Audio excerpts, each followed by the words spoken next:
Hermanos allá en el Ecuador, gracias al Señor porque hemos sabido que nadie de la congregación ni de su familia directa ha sido afectada por el sismo que hubo ayer.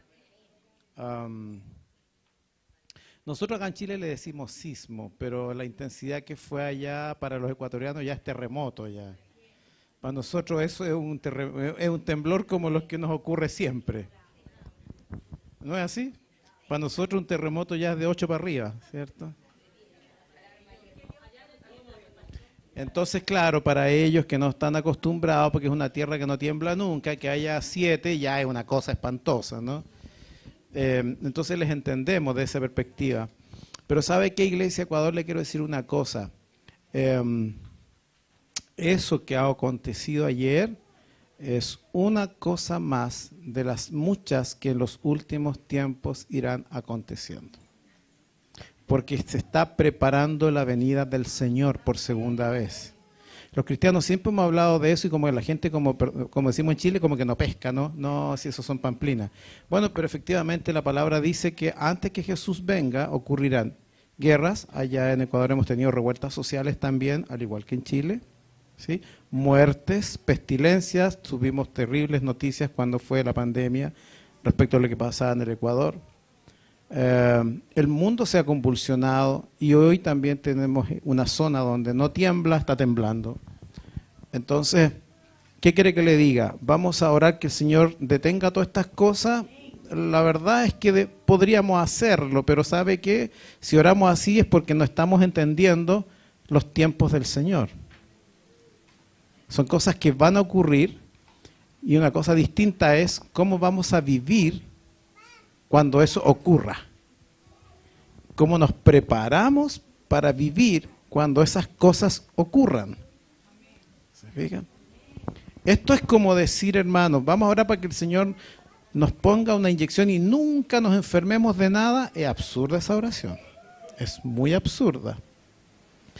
No obstante, es distinto decir, Señor, voy a orar para que cuando venga la enfermedad, yo esté bien parado. Y pueda pasarlo ese trance en buenas condiciones. Entonces, queridos, hay que estar preparados porque el Señor viene y ya lo está anunciando con bombos y platillos por todos lados. Entonces los cristianos, en lugar de estar asustados, debemos estar felices porque Él viene. Y porque a diferencia del mundo que no tiene a Cristo en su corazón, los cristianos estamos bajo protección de lo que el Señor dice. Así que bendecimos el nombre de Jesús por aquello. Iglesia amada, prepare su corazón para el fin de semana de Semana Santa. Jueves 5, si no me equivoco. 6. Jueves 6, viernes 7, sábado 8 y domingo 9. Esos 4 días. Usted en la iglesia ha escuchado muchas veces al pastor. Usted se puede ir de vacaciones, ir para el sur, tomar sándwich el fin de semana largo, cuando usted quiera, excepto cuando celebramos la Navidad, que es celebrar que Jesús vino y se hizo carne, y excepto cuando celebramos Semana Santa, porque es el momento que le da sentido al Evangelio. Cristo murió, fue sepultado, pero resucitó. Y ese es un evento central en la vida del cristiano, por lo tanto no es fecha para andar paseando, ni juntarse con la familia, ni hacer los asados, ni todas esas cosas que armamos. Es tiempo para estar en la presencia del Señor. Y vamos a tener actividad esos 4 días, así que Dieguín nos ha estado enviando al chat de la iglesia la información, pero usted prepare su corazón para que aquella fecha podamos juntos celebrar y recordar. Y lo vamos a hacer de una manera un tanto distinta, así es que usted va a ir escuchando prontamente algunas informaciones. Iglesia de Ecuador, nos vamos a conectar jueves con ustedes y luego domingo con ustedes. Y parece que uno de los viernes y sábado. Me le olvidó. A ellos les voy a avisar. Al menos jueves 6 en la noche y domingo vamos a estar conectados. Prepare su corazón. Y una cosa que yo les digo, hermanos queridos, por enseñanza, porque usted tiene que preparar a sus hijos para entender este magno evento, ¿cierto? Entonces, yo no sé si en el Ecuador ocurre, pero hermano, al menos acá en Chile ocurre con mucha frecuencia. Empiezan los supermercados a vendernos los huevitos de Pascua, ¿o no? Y entonces guardamos los huevitos y los niñitos los salen a escoger y el día de Pascua los buscan por allá. Yo le quiero decir que si usted quiere comprar huevitos, cómprelos, pero no los va a usar la Semana Santa. ¿Entiende lo que digo? Y si no tiene prohibición de comer los huevitos de Pascua, pero no los va a comer la semana de Pascua, de Semana Santa, porque lo que yo no quiero es que sus hijos razonen que la Semana Santa se reduce a huevitos de Pascua. ¿Cómo? No. No, en otra fecha, en otra oportunidad, puede ser. Pero debemos enseñar a nuestros niños de pequeños y no debe haber confusión. Hermanos míos, el mundo nos enseña demasiadas cosas que los niños de pequeños absorben como esponja, ¿no? Y yo no quiero que distorsione la enseñanza bíblica. La Semana Santa es muerte, crucifixión, sepultura y resurrección de Cristo. No es que ande un conejito dando vuelta por ahí repartiendo chocolate. Entonces, no haga eso en esos días de manera que los niños no asocien que esa es la fecha. Si se los quiere dar antes, se los quiere dar después o en otra época del año, haga todo lo que quiera y le comparte al pastor también. Pero no en esa fecha. ¿Estamos claros? Estamos claros. Sí, estamos. Sí, nos encantan los chocolitos. No, si no creas, si con mi esposa también escondemos huevitos de Pascua, pero no en Pascua. Solo que ella los esconde demasiado bien, no los encuentro nunca. Y cuando ya los encuentro está puro el papelito. Se los ha comido todo. Y no es chiste. Iglesia amada, Dios desea que la iglesia en estos últimos tiempos se mantenga firme. De eso hemos estado hablando en las últimas semanas. Y si usted recuerda, la semana pasada estuvimos hablando de que para mantenerse firme, escúchelo bien, para mantenerse firme, leyes de la física básica. Para mantenerse firme un objeto, siempre ese objeto tiene oposición de fuerzas, ¿verdad? La firmeza no se logra porque uno solo esté parado. De hecho, yo estoy parado aquí ahora, tiene vértigo y ya. ¿Por qué le digo esto? Porque entonces para estar en una posición determinada, para estar firme, hay siempre la posición de firmeza supone oposición. Poníamos el ejemplo la reunión pasada. Si este puente que está ubicado en un lugar físicamente complejo, desde el punto de vista geográfico, mencionábamos la reunión pasada, si pensamos en un puente en el canal del Chacao en el sur del país, o pensamos en el Golden Gate en San Francisco, decíamos que ese puente se mantiene ahí, pero está todo el tiempo luchando contra las mareas, contra el viento, contra la salinidad del agua que corroe el material, y eso es una lucha constante para que se mantenga erguido. Luego entonces, cuando la Biblia dice, estad firmes en el Señor, significa que no solamente nosotros amamos a Jesús, sino que para mantenernos firmes siempre habrá oposición para nuestra firmeza. Y la oposición va a venir de todas partes. Va a venir del punto de vista financiero, del punto de vista emocional, del punto de vista familiar, del punto de vista económico, del punto de vista intelectual, ideológico. Siempre habrá oposición para mantenerse erguido como cristianos. Los cristianos estamos siendo vistos como gente que no comulga, que no está de acuerdo con lo que pasa afuera, y eso hace oposición a nosotros. Nosotros queremos hacer algo que el Señor dice que hagamos y el mundo nos dice que tenemos que hacer todo lo contrario. La palabra de Dios nos enseña ciertas cosas y el mundo nos dice que esas cosas ya están pasadas de moda. La palabra del Señor dice que te tienes que mantener de esta manera, y el decir de la gente dice, sí, pero es que hoy día, pastor, se vive de otra manera. Hay oposición para mantenerse firme en las cosas del Señor. Y querría invitarle a que vean su Biblia, Efesios el capítulo 2 y versículo 20. Efesios 2, capítulo 20.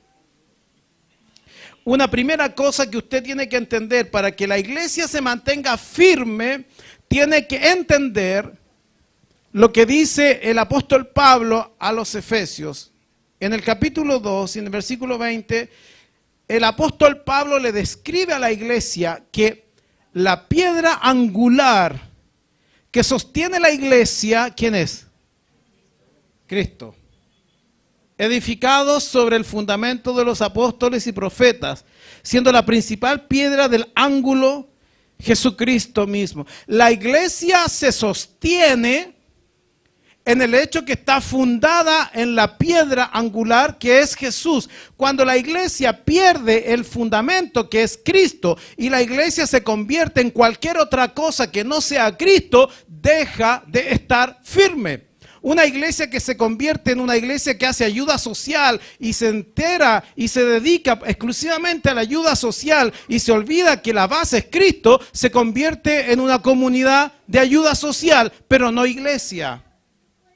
La iglesia que se pierde de que Jesucristo es la roca y se convierte en una iglesia que hace harta vida de comunidad y se juntan y comen y hacen asado y se ponen de acuerdo para juntarse en las casas y comer juntos, se convierte en un club de amigos y deja de ser iglesia. Porque el fundamento de la iglesia es Cristo. Y el apóstol Pablo se lo enseña muy bien a los efesios de la ciudad de Éfeso. ¿Sabe por qué?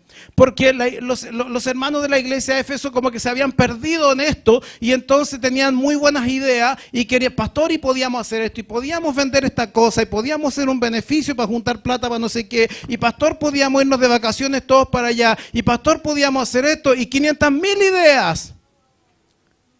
Pero se olvidaba que el sentido y la razón de ser de la iglesia es que está fundada en Jesucristo. Luego entonces la iglesia fundada en Jesucristo se dedica a obedecer lo que Jesús le ha dicho. Y la iglesia fundada en Cristo honra solo a Cristo. Por eso que conversábamos con mi hermano querido. Hay gente que habla de Cristo, hay gente que habla de Jesús, pero su fe no está fundada en Cristo. Su iglesia está fundada, entre otras cosas, en los santos, en las vírgenes, en las mandas, en la Eucaristía, en la no sé qué. Pero el Señor le dice al pueblo de Israel, a través del apóstol Pablo, la iglesia está fundamentada en la roca que es Jesús. En esta iglesia solamente rendimos pleitesía a Jesús y nos basamos solo en lo que Él diga. Yo seré el pastor de la iglesia, pero no es mi palabra la que importa es la palabra de Jesús. Usted será un hermano que tiene dones espirituales y que Dios lo usa poderosamente, pero usted no es el que importa es Jesús. Y por tanto, cuando entendemos este principio, querida iglesia, no hay nadie en la congregación que quiera llenarse de fama, que quiera ganarse el primer lugar, que quiera ser visto y mostrarse delante de los demás, porque aquí ninguno está para que se muestre. Aquí el que tiene que brillar es Jesucristo. Solo Jesucristo. Y cuando ya alguno de nosotros se quiere pasar de listo y quiere mostrarse frente a los otros, el Señor tiene que llamarnos a terreno. La firmeza en Jesús es lo que caracteriza a la iglesia. ¿Sabe? Cuando cambiamos el fundamento que es Cristo, esto deriva en cualquier cuestión. ¿Usted ha conocido la YMCA? ¿La conoce, no? La Y. Acá en Chile le llamamos la YMCA. Los famosos gimnasios de la YMCA, ¿sí? Es una muy excelente idea. Sería bueno que la gente cristiana hiciera ejercicio, fuera a un gimnasio, lo guiáramos y cultiváramos no solo nuestro espíritu, sino también nuestro cuerpo y la alimentación sana. Y ahí juntos de hacer ejercicio, alabáramos al Señor y reflexionáramos sobre la palabra. Hasta ahí suena bonito el proyecto, ¿o no? ¿Qué es lo que es la Y hoy día en Chile? Es un gimnasio más como cualquier otro, ¿o no? Y de lo que menos sabe la gente en ese gimnasio sobre Jesús, ¿o no? Porque perdió la piedra angular que es Jesús. Y cuando pierde la piedra angular que es Jesús, se transforma en cualquier cosa y ya no está firme. Entonces, si usted y yo no tienen esa cuestión clara, nosotros podemos empujar hacia proyectos que son muy buenos y no los voy a cuestionar, pero que se pervierten en entender que la iglesia está fundamentada en Jesús y esa es su razón de ser. Y cuando estamos fundados en Cristo, la roca, permanecemos firmes. Dice la palabra en el libro de Salmo, el capítulo 1 y el versículo 1 al 3. Si tú quieres permanecer firme, el que te sostiene es Jesús a través de su palabra. Te lo vuelvo a decir. El que quiere permanecer firme, el que te sostiene es Jesús a través de su palabra. El Salmo 1 y en los primeros 3 versículos, si lo proyectan allí, mis queridos, dice: bienaventurado el varón que no anduvo en consejo de malos, ni estuvo en camino de pecadores, ni en silla de escarnecedores se ha sentado, sino que en la ley de Jehová está su delicia, y en su ley medita de día y de noche. Y dice: será como árbol plantado junto a corrientes de aguas, que da su fruto en su tiempo, su hoja no cae, y todo lo que hace prosperará. Aleluya. Es decir, el que quiere mantenerse firme en el Señor es el que se sostiene en la palabra del Señor, no en el chisme de los amigos, no en el consejo de la familia, no en la ideología, no en la política, no en la filosofía, ni en la ciencia. Es el que se sostiene en la palabra del Señor. ¿Alguna palabra que lo ha sostenido a usted?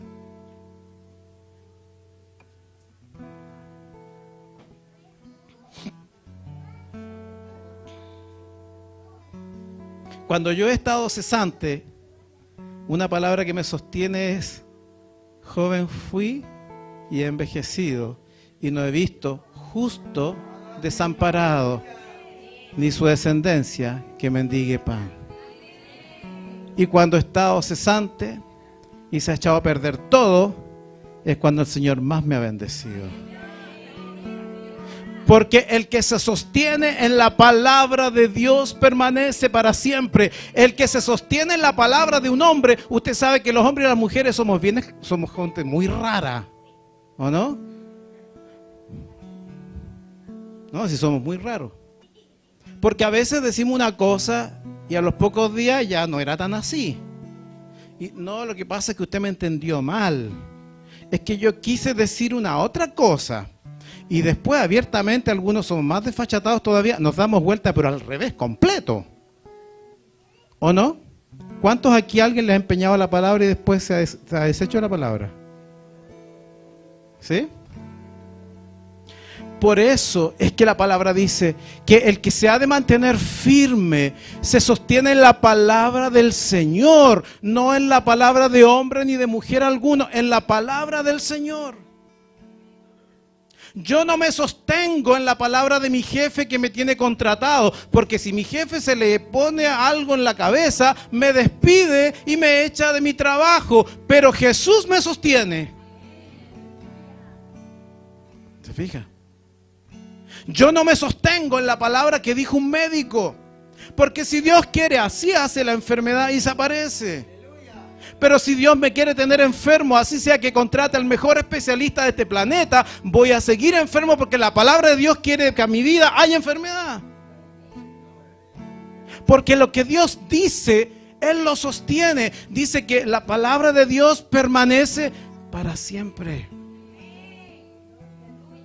Y eso me sostiene. Eso me sostiene, querida iglesia. Por eso es que el salmista decía, bienaventurado el que no se juntó con gente, ni anduvo metido con los pecadores, ni se mezcló, ni hizo negocio con gente que no conoce a Dios, sino que dice que en la ley de Jehová, en la palabra de Jehová estaba su delicia. Es decir, él buscaba la palabra de Dios y dice, y en su ley medita de día y de noche. Y luego agrega, y ese se mantiene como un árbol que está plantado frente a las corrientes de las aguas, que da mucho fruto, su hoja no se cae, está verde siempre. Y dice, y todo lo que hace prospera. Porque está fundamentado, está manteniendo su firmeza en la palabra de Dios. Ahora es difícil de entender esto desde el punto de vista místico. ¿Y sabe por qué? Porque mantenerse en la palabra de Dios, confiando en lo que dice la Biblia, así sea que a usted no le cuaje. Porque hay cosas en la Biblia que uno no entiende, ¿no? Uno dice, esto es muy loco. ¿Cómo va a ser tan así? Bueno, si usted hace acto de fe, hay cosas que nosotros, nuestra mente es tan estrecha, tan cuadradita, que no entiende. Pero si Dios lo dice, así es. ¿Y quién es usted y quién soy yo para cuestionar lo que Dios dijo? Pero el que se mantiene en la palabra de Dios, hay una cosa que es mucho más profunda. Juan 1:1 dice, en el principio era el Verbo, y el Verbo era con Dios, y el Verbo era Dios. Esto parece trabalengua.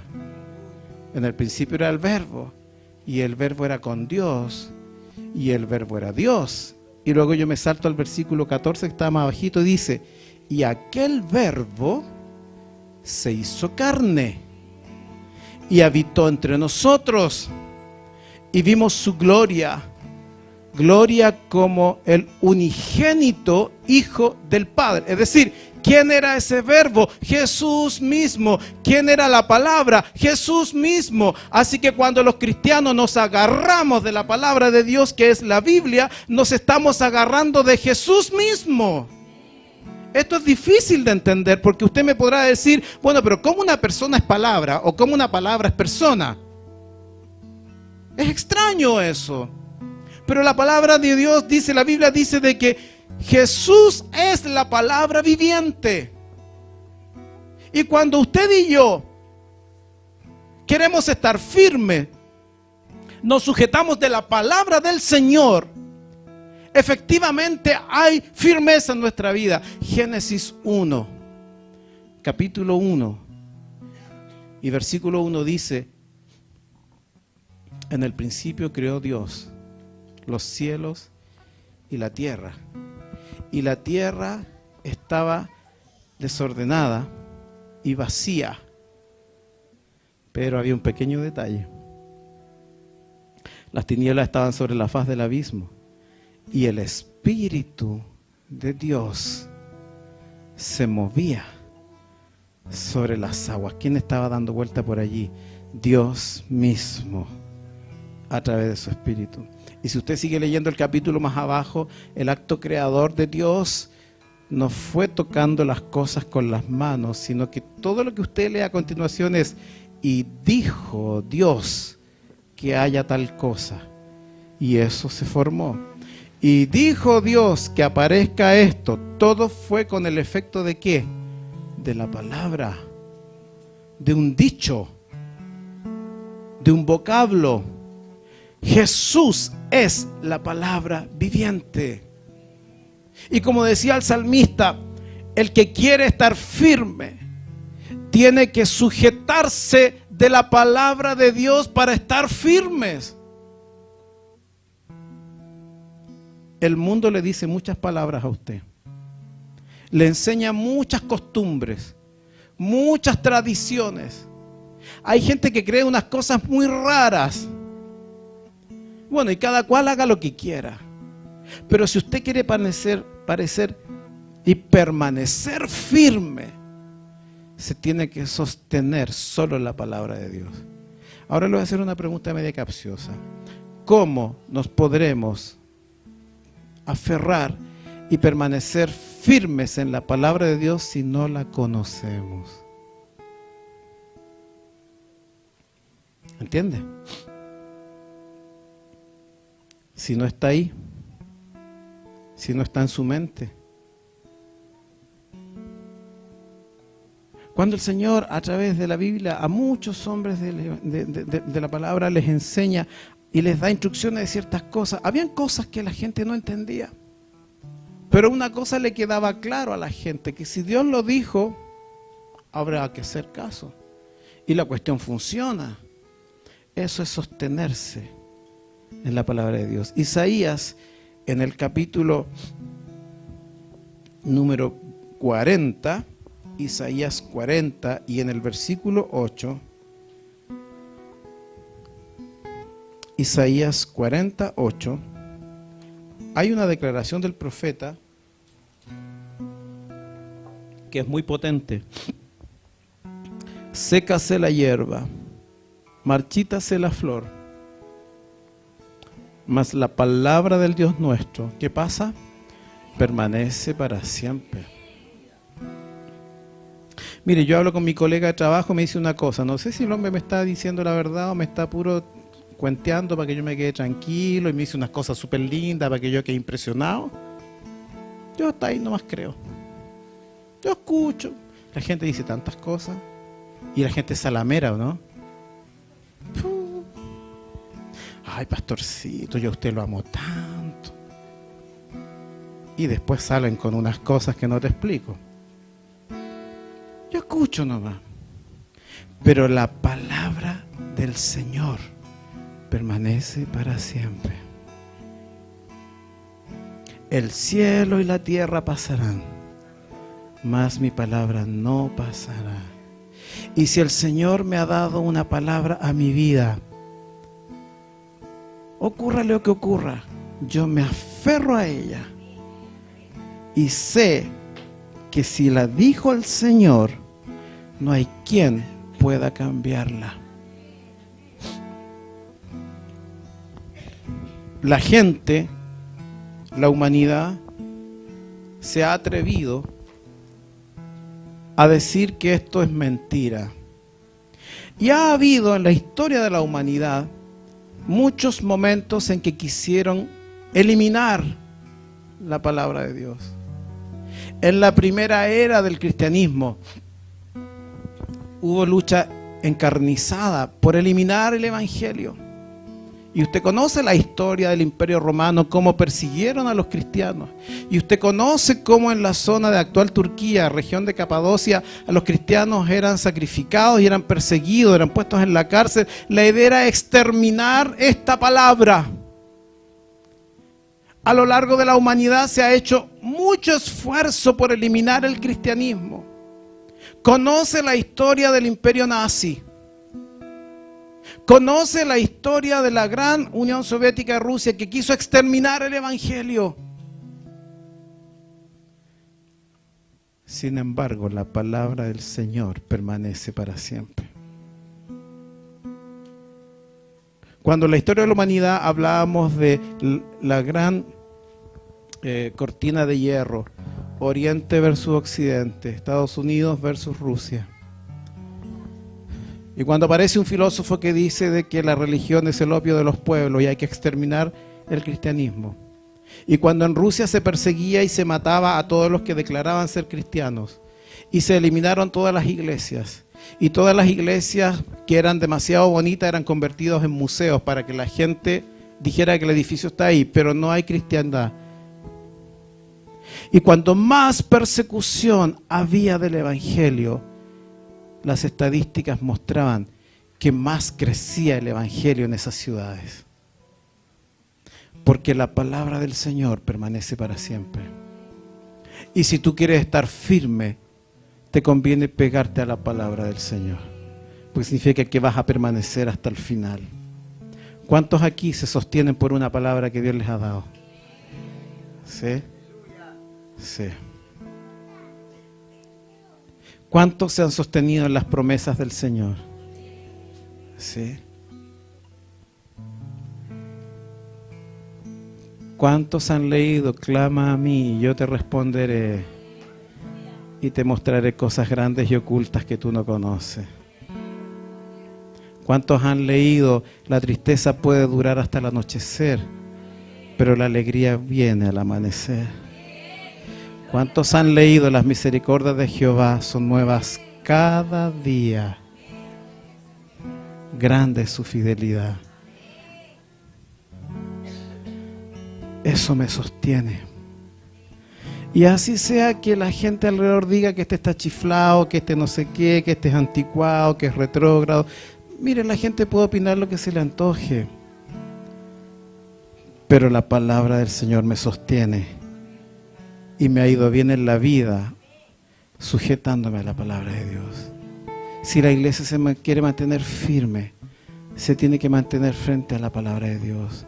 Por eso en esta iglesia no vamos a predicar de fue mi experiencia o lo que yo fui o para dónde fui, con cuánta gente me encontré, con cuántos apóstoles o profetas yo he hablado en la vida, cuánta teología tengo en el cuerpo.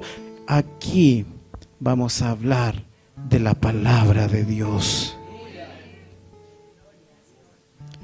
Porque eso es lo que sostiene a la iglesia.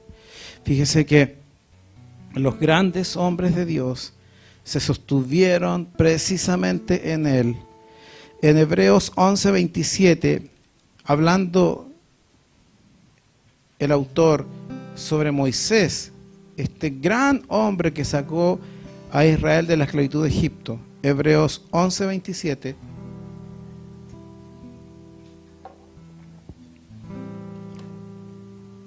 Y Moisés, que Dios lo llamó, primero viendo a este hombre que había sido criado y educado en la corte del rey Faraón de Egipto, y luego que Moisés tuvo que arrancar de Egipto porque fue un tipo que asesinó a otro y escondió el cuerpo para que nadie se diera cuenta, y estuvo arrancando en el desierto por 40 años escondido para que no lo pillaran, y desde allá lo llama Dios y le dice que lo va a volver al mismo lugar donde habían conducido los hechos, y lo hace sacar al pueblo de Israel de Egipto. Y todo Egipto, desde el faraón hacia abajo, en su contra. Y nada auguraba que la cosa fuera buena, porque el pueblo de Israel eran esclavos, gente sin educación, se habían acostumbrado más de 400 años a vivir como esclavos, y ahora Moisés era puesto allí para que Moisés les hablara de Jehová, y válgame Dios si la gente le iba a hacer caso, porque la gente judía era muy complicada. Igualito que nosotros. Pero además Moisés tenía que ir a hablar con el propio faraón para decirle: deja ir a tu pueblo de Israel. Y era poco probable que el faraón accediera. Pero además, si el faraón accedía, el pueblo que era pobre iba a tener que caminar una distancia muy grande para llegar a la tierra prometida, y la pregunta era: ¿cómo lo van a hacer si son pobres? No tienen nada. Y era de verdad, iglesia amada, era un proyecto muy loco. Era sacar alrededor de 1.800.000, casi 2 millones de personas, para llevarlo a vivir a un territorio que nadie sabía dónde quedaba, y más encima un territorio que estaba poblado de gente. Entonces esto era una cosa muy loca. ¿Cómo alguien hace eso? Y además, Dios permitió que el itinerario que siguieran para salir de Egipto e ir a la tierra prometida, Canaán, Palestina. Si usted mira el mapa hoy día, y si usted va a Egipto, donde vivían los judíos, en la tierra de Gosén, cercano a Alejandría, si uno hoy día agarra un bus de ahí y se va bordeando el mar Mediterráneo, en 3 horas llega. Hoy día, en un bus, en 3 horas, agarra de aquí el bus, se va por la orilla del mar y llega a Israel en 3 horas de viaje. Y Dios los envía no por la orilla del mar, sino que los hace ir por el lado de atrás, y se demoran 40 años en llegar a través del desierto. Cualquiera de nosotros estaría desesperado, porque ¿cómo es posible que Dios se le ocurra hacer el tramo más largo en lugar de demorarse menos por la orilla del mar y más encima por un desierto? ¿De qué vamos a vivir? ¿Qué vamos a comer? ¿De dónde vamos a sacar agua? ¿Cómo nos vamos a proteger de los rayos ultravioletas? No tenemos bloqueador solar. ¿Y baño? ¿Qué vamos a hacer? ¿Y cómo vamos a comer verduras si en el desierto no hay cómo comer? ¿Se entiende? O sea, nosotros empezamos a encontrarle la quinta pata al gato, ¿o no? Y sin embargo, Dios dijo que por ahí era, y finalmente Moisés era el que tenía que conducir al pueblo. Iglesia amada, yo me pongo a imaginar a este pobre caballero llamado Moisés haciendo todo eso con 2 millones de gente que tienen que haberle dicho de todo. Tienen que haberlo pelado de lo lindo. Tienen que haber dicho que a este ya que se le metió en la cabeza. Este pastor, ¿en qué tonteras anda? No, yo me voy de aquí, no tengo nada que hacer con este pueblo y me devuelvo para Egipto. Quizás, ¿cómo habrán hablado del pobre Moisés? ¿Cómo hace uno para mantenerse firme cuando tiene todo en contra? ¿Cómo hace usted para mantenerse firme cuando tiene a toda la familia en contra? ¿Cómo hace usted cuando una vez un señor me dijo en el sur, pastor, yo conozco a Cristo, deseo a Cristo en mi corazón, me quiero bautizar, me quiero agregar a la iglesia, pero mi mujer me dijo, tú que te bautizas, yo que me divorcio de ti? ¿Cómo lo hago? Ahí la que le estaba haciendo oposición era una sola. A Moisés habían 2 millones que le estaban haciendo oposición. ¿Cómo haces cuando hay oposición para mantenerte firme a la voz de Dios? Y entonces, mire lo que dice Hebreos. Si lo pueden proyectar ahí ese. Hebreos 11:27. Dice, por la fe, hablando de Moisés, dejó a Egipto, no temiendo la ira del rey. Porque ¿en qué se sostuvo? Porque se sostuvo como ¿qué? Como viendo al invisible.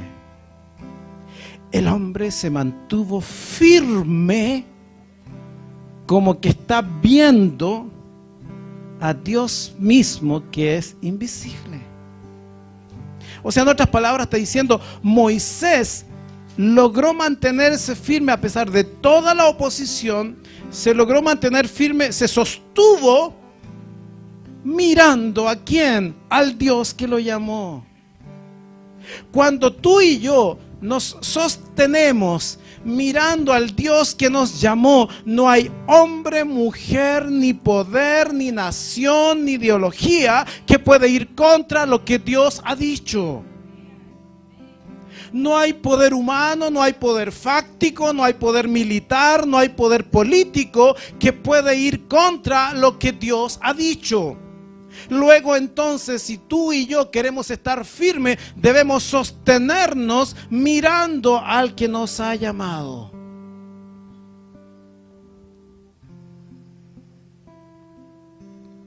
Si yo estoy casado y mi esposa está casada y estamos los dos casados, es porque Dios nos unió y no hay quien pueda ir contra eso. Porque si es plan de Dios, no hay quien pueda contra el plan de Dios. Así de simple. Pastor, lo que pasa es que fíjese que la señora de allá se quiere meter, fíjese que el de allá opina, fíjese que la suegra no me quiere, fíjese. Si Dios te unió, no hay quien pueda lo contrario. Yo me sostengo como viendo al invisible. Si el Señor te llamó para hacer algo, tú te sostienes como Moisés, como viendo al invisible. Hermanos queridos, esto es complejo. Por eso es que el mundo a nosotros nos tilda de locos. ¿Sabes por qué nos tilda de locos? Porque nosotros creemos que lo que Dios ha dicho, aunque no se vea, está. Y la gente está acostumbrada a que se lo muestren la cosa tangible. Muéstreme la evidencia. No es que estamos muy en el método científico, la cuestión existe si es que lo podemos demostrar. ¿Es así o no? Debo decirle que a usted le van a llenar este año la cabeza de pajarito. Sí, le van a enseñar eso en la universidad. Le van a enseñar que no, que la subjetividad por sobre la objetividad, que el positivismo que tiene que demostrar la evidencia, bla, bla, le va a llenar la cabeza de pajarito. Y eso va a ir contra lo que usted cree. Jesús está por sobre el método científico. Está por sobre la ciencia. Está por sobre todas esas cosas. Y cuando usted se sostiene mirando al invisible, usted tiene la victoria asegurada. Pero debe tener claro a quién está mirando. Eso es lo que hizo Moisés. Y es tan hermoso leer esta palabra, porque dice, porque se sostuvo, la idea de se logró mantener, se logró estar firme. Pero ¿cómo? Como viendo al invisible. Es decir, él buscaba la presencia de Dios y decía, si tú, Dios, me mandaste a esto, yo sigo en esto porque tú me mandaste a esto. Y logró mantenerse a pesar de toda la oposición, a pesar de toda la tragedia, a pesar de todo lo que haya ocurrido, logró mantenerse en firme porque miraba al invisible que lo llamó.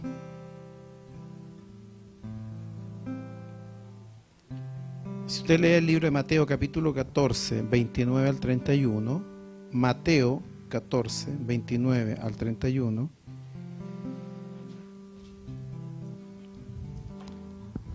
si usted quiere mantenerse firme en el Señor, la mirada no se puede perder.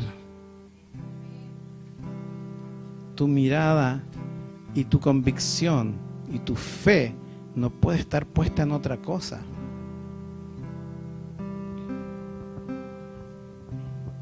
¿Sabe? Debo decirle, esta iglesia tiene muchos migrantes. Tú no te puedes sostener con que te den papeles o no te den papeles. Te den la visa o no te den la visa. Te den un trabajo especial porque eres migrante, porque te tienen en consideración. Tu fe no tiene que estar puesta ahí. Tu fe tiene que estar puesta en Cristo que te sostiene.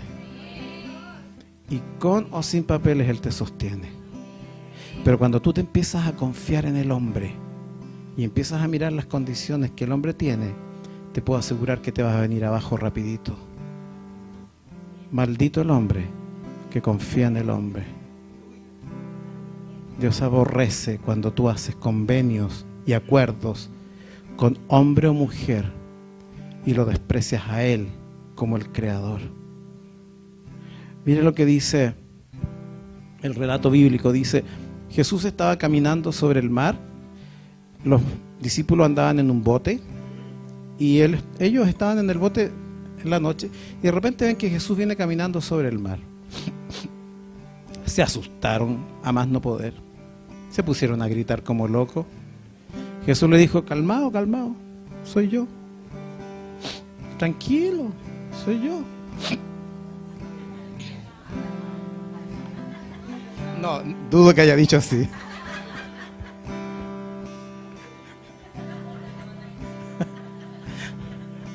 Nunca tan chosen, ¿no?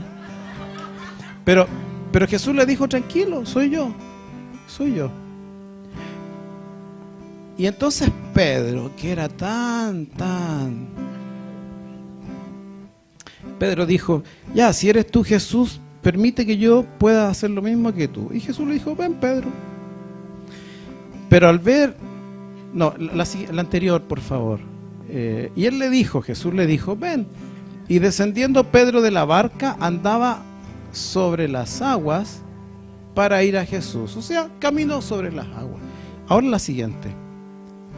Pero al ver el fuerte viento, tuvo miedo y comenzando a hundirse, dio voces diciendo, Señor, sálvame. Y el siguiente, al momento Jesús, extendiendo la mano, asió de él y le dijo, hombre de poca fe, ¿por qué dudaste? ¿En qué momento Pedro no se mantuvo firme? ¿En qué momento? Cuando empezó a mirar para abajo. ¿Se fija? Cuando tú dejas de mirar a Cristo y empiezas a mirar para abajo, te empiezas a desmoronar. ¿Sabes por qué? Porque ya al hermanito que era tan simpático, ya no lo encontraste tan simpático. ¿Cierto? Porque las condiciones que están en el entorno ya no son tan favorables. Este líder que tú lo tenías en un pedestal por allá arriba, ya no era tan fantástico y se pegó unas caídas más o menos y te decepcionó. La palabra de Dios dice que cuando Pedro miró el mar, le entró el miedo y empezó a hundirse. O sea, perdió la firmeza. ¿Cuándo estuvo caminando sobre el mar? ¿En qué momento caminó sobre el mar? Cuando Jesús le dijo, ven, y él caminó mirando ¿a quién? A Jesús. El apóstol Pablo le dice a los de la iglesia de Colosenses, pongan la mirada en las cosas de arriba, no en las de la tierra. ¿No ve que cuando usted mira al lado va a encontrar con que hay despidos? Entonces usted se desanima. Cuando usted mira para el lado dice hay que pagar el dividendo, el arriendo, hay que pagar la luz, el agua, el gas, el teléfono, la autopista, el internet. Y usted mira su billetera y dice no alcanza para todo eso, ¿se fija? Cuando usted mira las televisiones encuentra que asaltaron allá, asaltaron al otro lado, un portonazo por el de más allá, homicidio por el otro lado. Cuando usted mira las noticias económicas dicen que estamos en un 12% de inflación, los sueldos no se han reajustado, con un 12% en contra no alcanza la plata. O sea, cuando usted empieza a mirar hacia el lado, usted empieza a tambalear.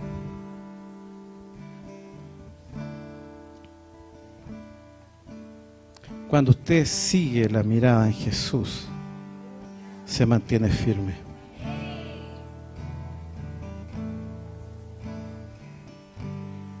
La palabra de Dios es tan clara que la firmeza está en sostenerse de Jesús, porque Él es la roca firme.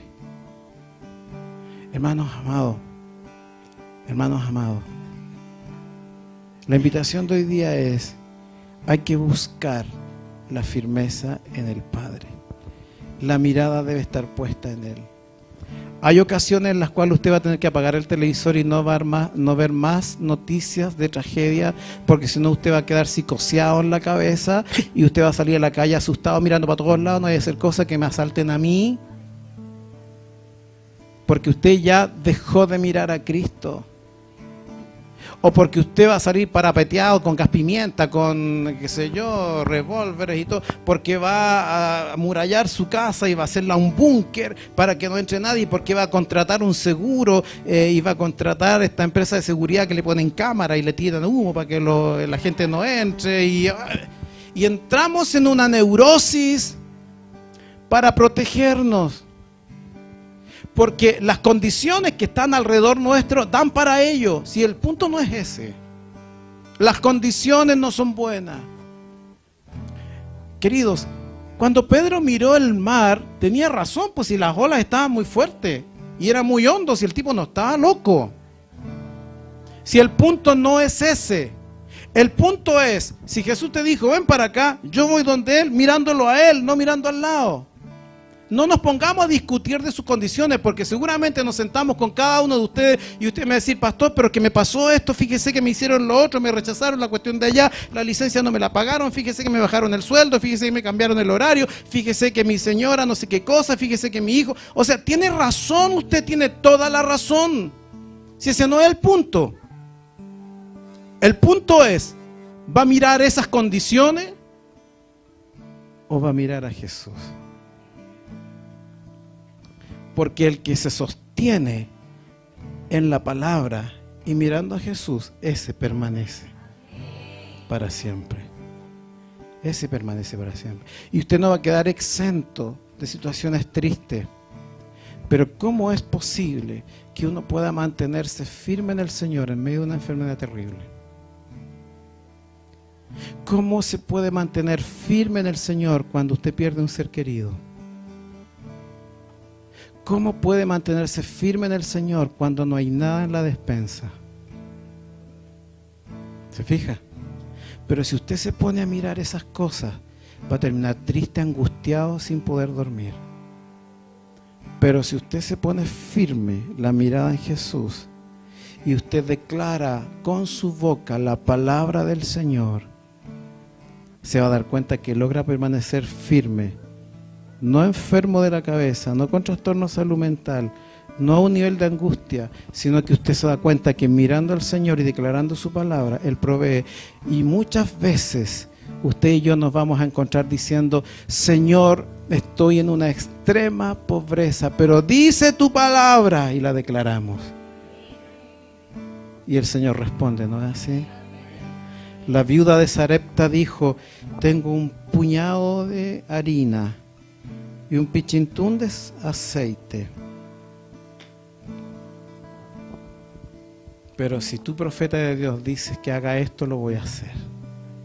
Y el relato bíblico dice de que esa mujer con eso tuvo para sostenerse meses y meses y meses, porque ya no vio el pichintún de harina ni el pichintún de aceite, vio a quién le estaba dando la instrucción: Jesús mismo. Ese hombre que creó ese gran himno que cantábamos, alcancé salvación, allá por el 1890, y cuando su esposa y sus 3 hijas murieron en un accidente de un barco que se hundió en las costas de Estados Unidos, y él se queda sin esposa y sin 3 hijas. Y cuando ese hombre logra pasar de vuelta, cuando le avisan que murieron sus hijas y su esposa, él estaba en Inglaterra y él se viene en un barco rápidamente. Y el barco atraviesa por la misma zona donde había sido el accidente y murieron su familia. Y él allí le dice al Señor en oración: sosténme en medio de la tragedia.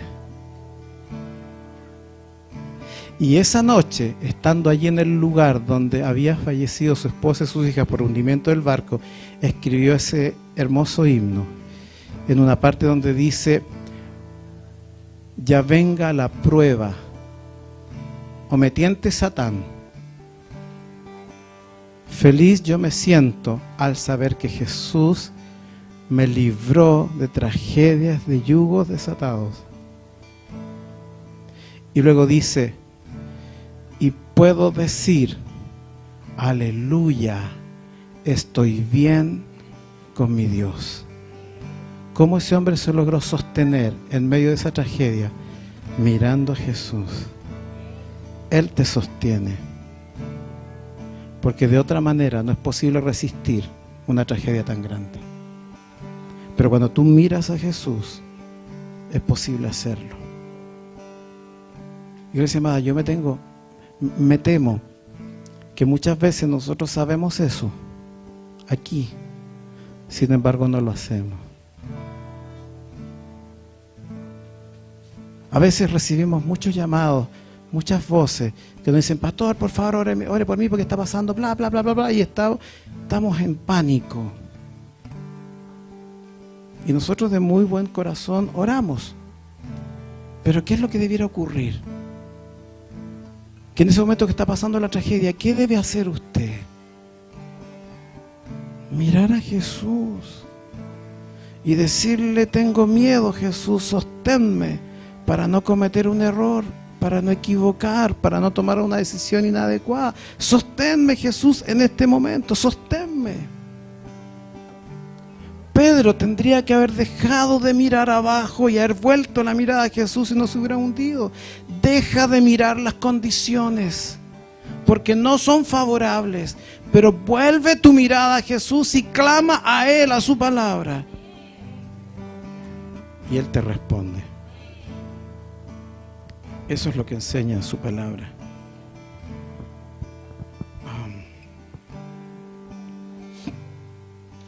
Creo que alguna vez les comentamos una ocasión en la que mi esposa y yo pasamos en situación de familia con problemas de salud muy difícil, y estábamos ahí con nuestra hija en situaciones muy, muy terribles. Y tener que orar y decirle al Señor, Señor, no es fácil estar en esto. Decirle al Señor, Señor, si la sanas, fantástico.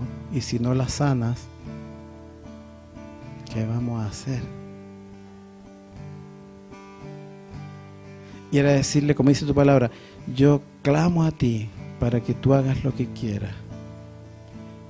Y lo que sea tu voluntad, permite que nuestro corazón nunca se aparte de tu mirada. Que nunca reneguemos de ti. ¿Sabe?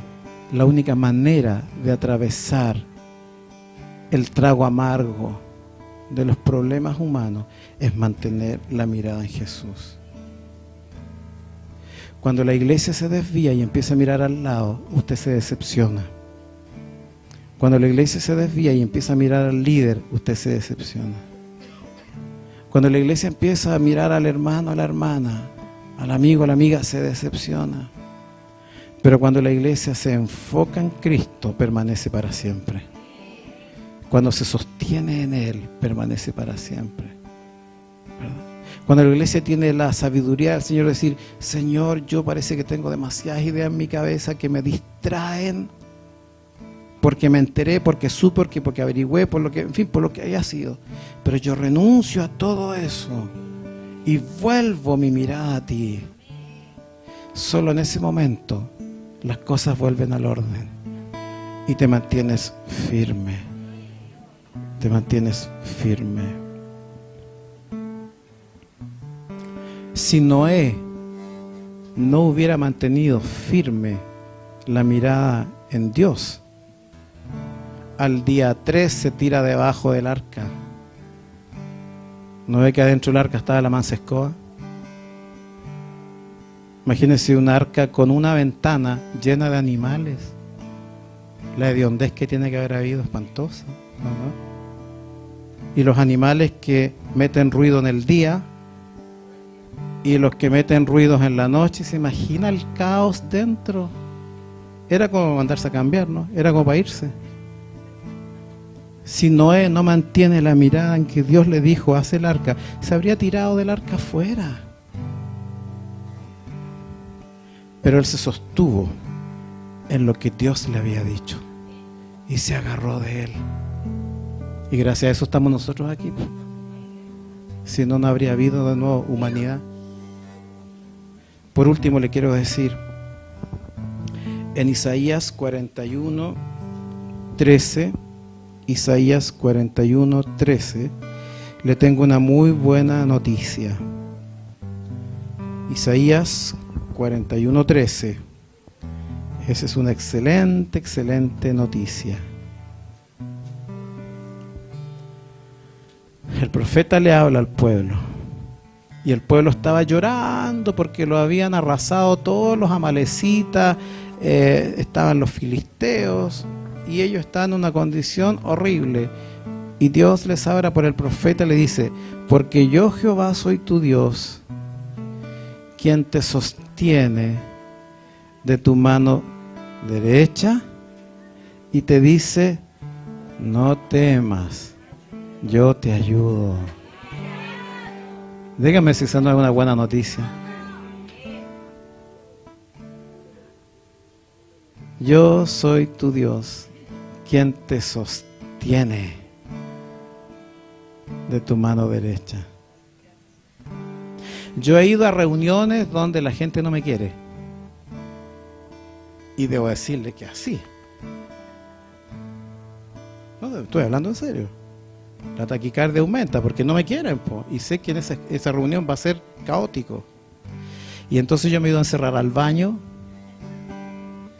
me mojo un poquito la cara y le digo, Señor, yo voy a ir ahí, pero no puedo ir solo, porque si voy solo me van a hacer papilla. Pero quiero ir agarradito de tu mano para que me sostengas. Porque me acuerdo que el Señor le dijo a su pueblo, soy tu Dios, quien te sostiene de tu mano. Si tú te sostienes en la mano del Señor, porque Él te quiere sostener. Es tan simple como agarrar la mano y sostenerla. Usted me va a entender ahora. Entonces, cuando cantemos al Señor y usted de verdad está atravesando una situación complicada, usted me va a entender y va a levantar la mano. ¿Y sabe por qué la va a levantar? No porque el de adelante le dijo adore al Señor. ¿Sabe por qué la va a levantar? O sea, porque yo la levanto. Por dos razones. Porque estoy haciendo guerra espiritual. Y la levanto porque diciendo, Señor, aquí, agarra la mía. Estoy contigo. Ay, que pastor, me da vergüenza. Deje la vergüenza al lado. Agárrese del Señor. Alce la mano. Y dígale, Señor, sosténme. Porque tú me quieres sostener. Y es tan hermosa la expresión porque dice, yo, ¿quién te sostiene de tu mano derecha? Y no solo eso, no solo te sostiene, sino que mientras te agarra la mano, te dice, no temas. ¿Qué voy a hacer? Yo te ayudo. Así de simple, así de simple. Entonces no te confíes en tu jefe ni en tu jefa, ni en la colega ni el colega. No te confíes en que tú tienes un título profesional que te va a abrir las puertas. No te confíes en que tienes dinero en el banco o que una casa. No. Agárrate del Señor para mantenerte firme. Porque puede ser que vengan tiempos en que pierdas todo. Pero si estás agarrado de la mano del Señor, nadie te bota. Nadie te tumba. Si estás agarrado del Señor, no hay quien pueda contigo. Dios lo quiere hacer y esa es la buena noticia. Así que el que está firme, manténgase en el Señor. Fíjese en Él. Si alguno tiene la costumbre de estar mirando qué va a pasar el domingo, qué dijeron, qué no dijeron, quién se paró adelante, quién guió la alabanza, quién no lo hizo, a quién le dieron la palabra para que orara, si está pendiente de eso, cállese la boca, no mire más eso. Ponga la mirada en Jesús. Si alguno tiene la costumbre de juntarse y escuchar que fíjese, que me contaron, que ya tú supiste, que en fin, qué sé yo, cierre los oídos y vuelva la mirada a Cristo. A Cristo no le gusta que andemos chismorrojeando con el chisme. Porque el chisme lo que hace es desenfocarnos la mirada de Jesús. Si usted está enfermo, está bien que vaya al médico, pero vaya primero al médico celestial y vaya a la presencia de Dios y diga, Señor, esto me duele, esto es lo que me está pasando, me da susto, no sé, estoy un poco confundido de lo que va a pasar, me tomo de tu mano para sanidad. Él quiere extender la mano y sostenernos en el tiempo de la aflicción. Iglesia amada, vendrán tiempos en que habrá mucha persecución del Evangelio. Vendrá tiempo en que no nos van a querer dar trabajo. Vendrá tiempo en que van a decir que hablamos cosas retrógradas. Vendrá tiempo en que los vecinos nos van a mirar con cara extraña cuando salimos al culto. Vendrá tiempo en que nuestras familias, algunos se van a volver atrás y van a decir que es ridículo lo que estamos haciendo. Vendrá tiempo cuando familia dirá, ¿cómo eres tan tonto y tonta que tú entregas tu diezmo? Esa plata te sirve para otra cosa. Vendrá tiempo en que nos van a criticar de todo. Pero la iglesia tiene que permanecer firme, sujeto de la mano de Cristo. Y la invitación de este día es que nada quite la firmeza que Dios quiere dar a tu vida. Vamos a orar, inclina tu rostro. Acá y en el Ecuador, los que están conectados también. Padre Santo, gracias por tu palabra. Gracias porque la iglesia está fundada en la roca que es Jesús. Gracias porque Jesús es la roca firme que sustenta nuestra vida. Gracias, Señor, porque tenemos la palabra, la Biblia, que es tu palabra, Señor. Gracias porque tu palabra permanece para siempre. Oro, Señor, declarando que todos aquellos que queremos mantenernos firmes,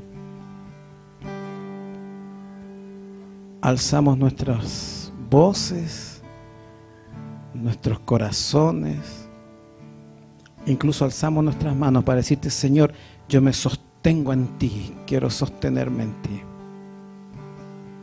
Si tengo tiempo de aflicción, de dolor, de enfermedad, de angustia, de duda, de incertidumbre, de inseguridad, yo alzo mi mano para sostenerme en ti.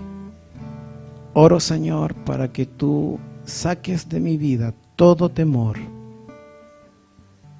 toda idea que no viene de tu mano.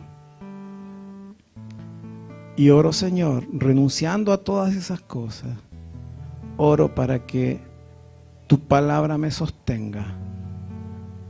Oro por los que están atravesando, Señor, un tiempo de salud quebrantada y que necesitan sostenerse en ti. Oro, Señor, para que sus corazones se aquieten. Señor, tú sabes si habrá dolores o no los habrá, pero oro para que sus corazones tengan paz en medio de la enfermedad. Oro, Señor, para el que duda sobre la providencia cotidiana para sus necesidades. Oro para que tú pongas paz en su corazón. Extiende tu mano en abundancia de provisión. Oro para que nadie vea que le está faltando, sino que vean que tú estás proveyendo. Oro, Espíritu Santo, para que ninguno sienta que está solo con sus principios cristianos. Y aunque la familia lo encuentre absurdo, oro, Señor, para que se fundamenten en la roca que es Cristo. Dios Santo, establece tu reino en la vida de cada uno de nosotros. Oro, Señor, que cimentes nuestros pies sobre la roca que es Cristo. Aleluya, aleluya. Y en este momento, Señor, oro por todos aquellos y aquellas que a lo mejor han tenido dudas o han vuelto atrás o no te han buscado, Señor, y que hoy con esta palabra quieren, Señor, pedirte perdón y decir, Señor, yo ahora entiendo que debo depender solo de ti y que mi vida esté anclada en ti, no en bienes materiales. Oro, Señor, para que todos aquellos que están en esa situación hoy, Jesús, puedan volver a ti. Iglesia, si esa es la situación, dile al Señor, Señor, yo a lo mejor he iniciado cosas con iniciativa personal para arreglar algún problema, para obtener algún beneficio, para lograr mi sustento. Yo he hecho cosas. Te pido perdón. Quiero que tú me sostengas. Si hay, dile al Padre, dile, yo necesito, Jesús, estar anclado en ti. Aleluya, aleluya. Y si aún hay alguien que esta mañana necesita decirle una cosa más radical todavía, Jesús, yo esta mañana quiero entregarte mi vida, definitivamente. Quiero entregarte mi vida. Yo he escuchado del Evangelio, conozco de esto, pero no he decidido todavía. Quiero entregarte mi vida definitivamente, de ahora y para siempre. Que tú seas mi dueño, mi Señor, mi Salvador, el que me perdona. Si hay alguien que tiene que hacer eso, alce su mano, está toda la iglesia orando. Este es un tema personal. Si hay alguien que le dice, yo, Señor, quiero entregarte mi vida en esta mañana. Y si en el Ecuador lo hubiera, también cuéntenmelo. Alce su mano porque solamente el pastor está mirando para orar. ¿Habrá alguien que le quiere entregar su vida a Jesús? Señor, gracias, porque tu amor aún no se acaba. Y porque aún, Señor, yo espero que haya tiempo para volver a ti. Te doy gracias. Sé que vas a dar una oportunidad pronta. Y oro por la iglesia para que sepa aprovechar esa oportunidad. Declaramos tu glorioso nombre. Te bendecimos y te exaltamos. Todo honor y toda gloria es para ti, el Dios poderoso. Aleluya, en el nombre de Jesús. Aleluya, aleluya, amén, amén. Dios les bendiga. Póngase en pie. Póngase en pie, vamos a adorar al Señor cantando y luego nos vamos.